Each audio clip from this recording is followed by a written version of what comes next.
Hi all, this is Vanessa Love and this is my channel about the mental health field and topics. If this is your first time here, thanks for watching. Hope you watch more. If it's not, oh my gosh, thank you for being here and watching, and I just really enjoy everyone and their comments. It's really fun. Anyway, so I wanted to talk a little bit today about the Justina Pellier case. Whew. So there's a lot to this. The basics of this story is that Justina had a lot of disorders, and one of them was very rare. So she had some kind of flare-up. They took her to the hospital. Her regular doctor wasn't available, so she went to a different doctor. She went to a different place, like not dentist's office, doctor's office, hospital.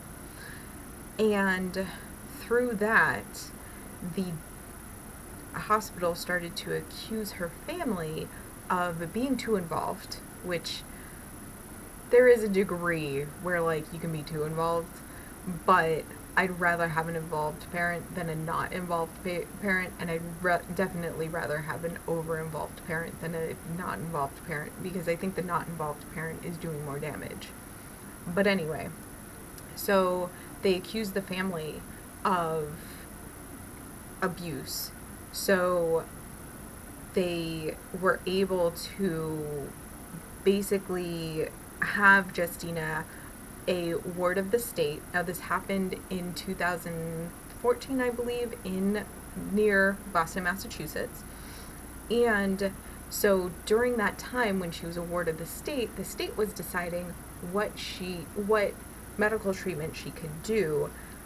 The hospital decided that she had this other disease that, wouldn't you know, they are testing different modalities of, medicine and whatnot for this.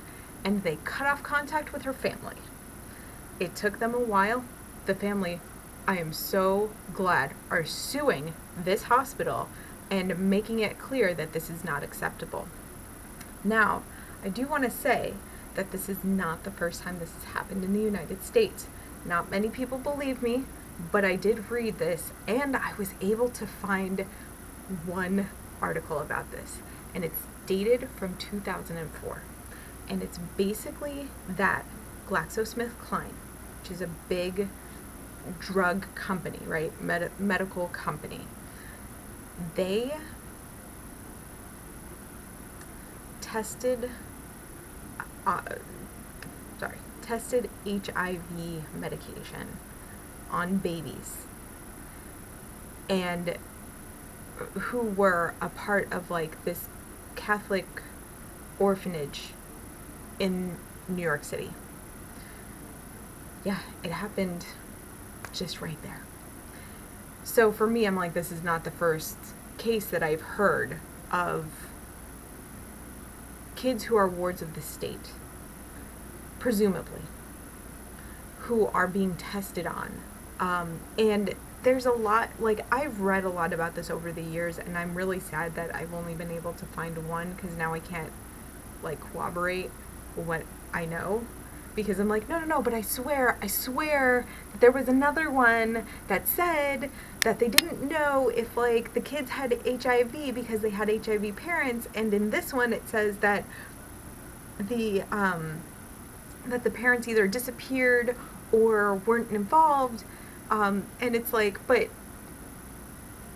that might not be true, because I feel like I've read that they really actually didn't know, but if there was any reluctance from the parents, that the Catholic Charities or that the Catholic Charities would just say, hey, you're abusive, so now we are with the child, and the state is deciding that we can use them as guinea pigs for HIV medication. It is very tough, I have to say, to search for orphan HIV drugs or orphan drug testing, because there are such things as orphan drugs, and there's, like, some laws about that now, and I'm like, that's not what I'm looking up. So I did find something from The Guardian from 2004.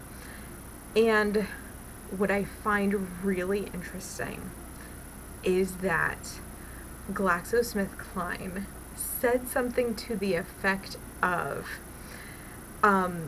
we just assumed that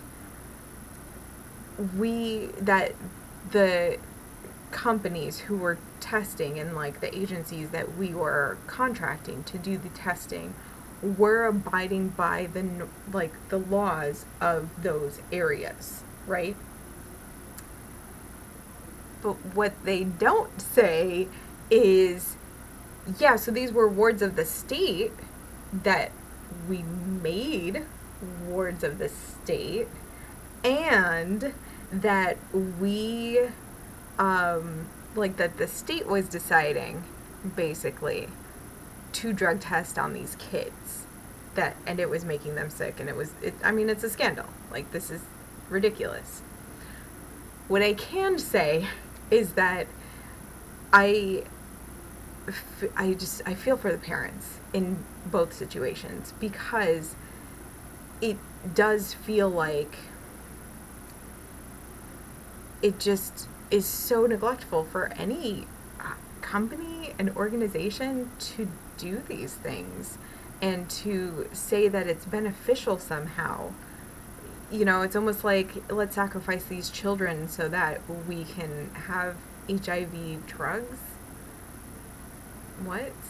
You know, drugs that help other people. Like, it's disturbing. It's very disturbing. And the state is deciding these things, which is sad. Now, in working with people who have been abused by their parents and have been taken away, and kids who have stayed way too long in the hospital because we were waiting for, a foster placement, I can say that, like, with the kids, we would make sure that we had some permission of who they can see. Now, if there's like an ongoing investigation or whatnot, or court case going on with their parents, then all of the visits are supervised anyway. Like, there's always people around in the hospital, so like, even if it was like, oh, they can see each other unsupervised, it's like, yeah, but they're in a room right there that we can like see into. So like, it's not like we're just like, here you go on with your abusive parent. For me, I'm just like, geez, I hope that people don't think that that's what's happening in mental hospitals. Like, that's not what's happening in mental hospitals. Sometimes when I worked at that psych hospital, it's what would happen, but it's not like we were just like, oh, let's just test these drugs. That's not the type of hospital it was. And like, we're working with people to make sure that there's placements. And one of the saddest thing is to have a child see everyone come and go and be there for so long while we're waiting. And they're waiting. And we're not allowed to hug them, and we're not allowed to like, it's a supportive environment, but it's not like having a family. And that can mess up some kids. This is why some people, they get into the foster homes and then they end up in like a million other not hospitals, but foster homes. And then they end up not being very close to people. Luckily, I specialize in that because I've seen it so often that I'm like, oh yeah, all throughout my career, this is something that I've seen, and I work with adults who have had these type of experiences where they go from foster home to foster home. I have not had the luck yet, I guess, to work with anyone who has been a ward of the state and had a drug trial, which is very inappropriate. Like, that is, how is that not against the law? Anyway, like, there's any law that should be changed, should be that one. Anyway, I hope that this was helpful for you, and I will talk with you guys soon. All right, thanks for watching.